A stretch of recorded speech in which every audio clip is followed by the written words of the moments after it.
రవాణా శాఖలో నూతన అసిస్టెంట్ మోటార్ వెహికల్ ఇన్స్పెక్టర్లు రాబోతున్నారు. ఇన్నాళ్లు సిబ్బంది కొరతతో అల్లాడిన రవాణా కార్యాలయాలు ఇక నుంచి కలకలలాడనున్నాయి. కొత్తగా నియామకమయ్యే వారిని ఎన్ఫోర్స్మెంట్ విభాగం కింద తీసుకోవాలని రవాణా శాఖ భావిస్తోంది. నేడు 113 మంది ఏఎంవీఐలకు ముఖ్యమంత్రి రేవంత్ రెడ్డి నియామక పత్రాలను అందజేయనున్నారు. తొలిసారిగా రవాణా శాఖ కార్యాలయానికి ముఖ్యమంత్రి రేవంత్ రెడ్డి వస్తుండటంతో అధికారులు భారీగా ఏర్పాట్లు చేశారు.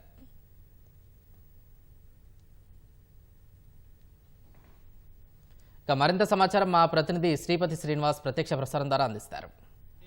చేతుల మీదుగా అసిస్టెంట్ మోటార్ వెహికల్ ఇన్స్పెక్టర్లకు నియామక పత్రాలు అందజేయనున్నారు.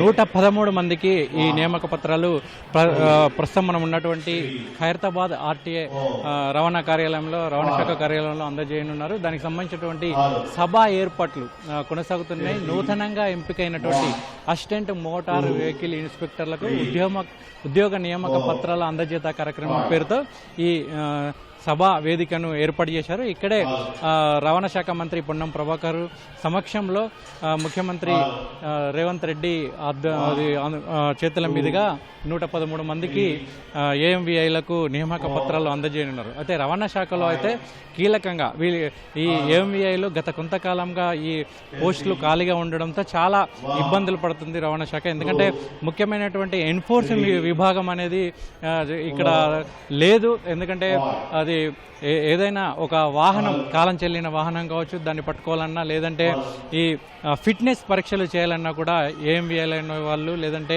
ఎంవీఐలు చాలా కీలకమైన వ్యక్తులుగా వ్యవహరిస్తుంటారు. ఎందుకంటే వీళ్ళే రవాణా శాఖలో ఆదాయ వనరులు కూడా చెప్పుకోవచ్చు. ఎందుకంటే ఈ త్రైమాసిక పన్నులను వసూలు చేయడంలో కావచ్చు, అయితే ఎవరైతే ప్రతి 3 నెలలకు ఒకసారి ఈ ఫీజులు వాహనదారుల నుంచి ద్విచక్ర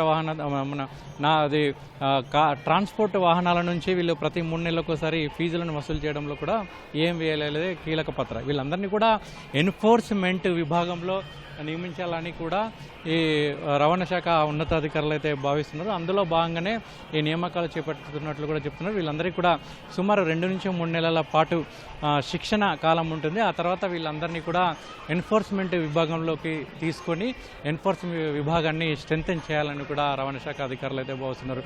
దానికి సంబంధించిన కార్యక్రమం అయితే మరికొద్దిసేపట్లోనే కొనసాగుతుంది. మొత్తం 113 మంది ఏఎంవీఐలకు నియామక పత్రాలు అయితే మరికొద్దిసేపట్లోనే అందజేయనున్నారు. ఇవి ఇక్కడ తాజా పరిస్థితులు. 4 to you.